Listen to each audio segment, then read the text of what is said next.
பாசம் என்னும் நூல் வழி வந்த வாசமலர் கூட்டம் ஆடும் அழகில் அமைவதுதானே வாழ்க்கை பூந்தோட்டம்.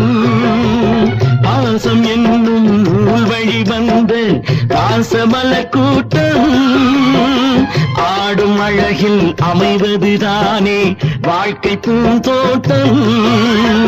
மூன்று தமிழும் ஓரிடம் நின்று பாட வேண்டும் காவிய சிந்து